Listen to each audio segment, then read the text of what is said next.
ইন্নাল্লাহা মালাইকাতাহু ইউসাল্লুনা আলান নবী ইয়া আইয়ুহাল্লাযীনা আমানু সাল্লু আলাইহি ওয়া সাল্লিমু তাসলিমা।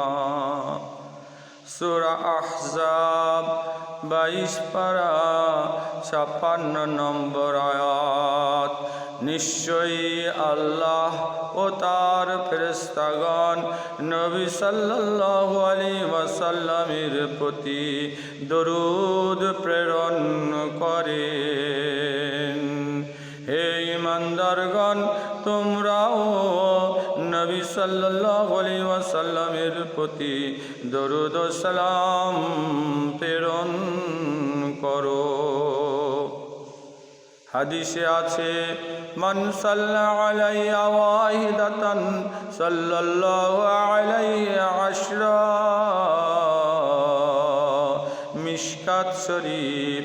যে ব্যক্তি আমার উপরে একবার দরুদ পড়িবে, আল্লাহ তাআলা তাহার উপরে 10 বার রহমত বর্ষণ করিবেন।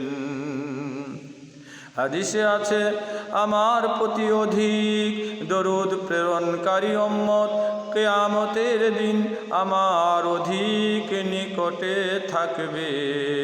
তিরমিজি শরীফ।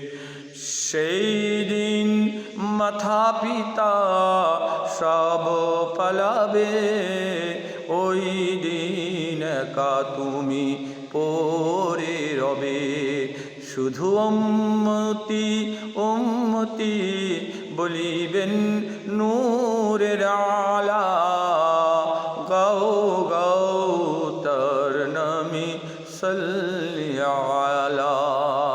সেই দিন মাথা পিতা সব পালাবে, ওই দিন একা তুমি পড়ে রবে। শুধু উম্মতি উম্মতি বলিবেন নূরের আলা। গাও গাও তার নামে সাল্লি